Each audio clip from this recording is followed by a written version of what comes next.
Training Update. I'm Ashlea Bullington, and this is Cole Pepper. We're out here at Patton Park, and it's a big week this week. It is the start of the NASL season for the Armada.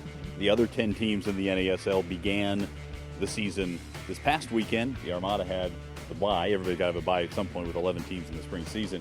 And, well, you just know these guys are just absolutely champing at the bit to get back out there.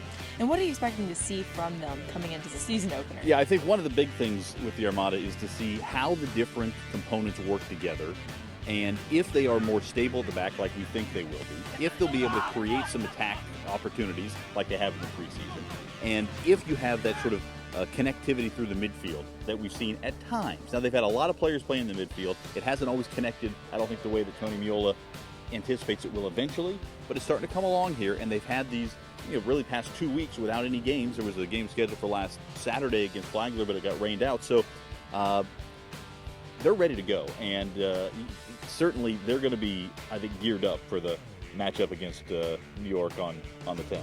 And everyone played this past week, and what were you seeing from other NASL teams that you liked? Well, there were 2 teams that won, and then the rest of them were draws. So New York and Carolina both looked very good.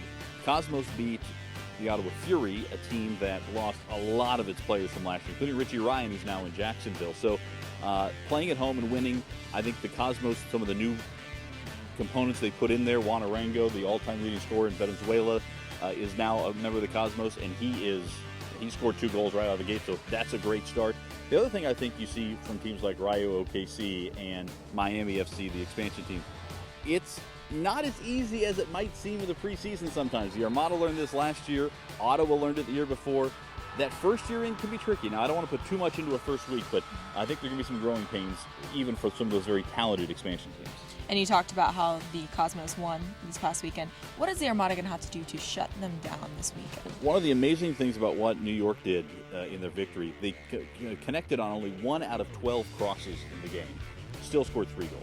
So the Armada have to be very sound at the back. They have to be able to contend with some very technically sound players for the Cosmos. But the other thing is, the Armada have got to find the net.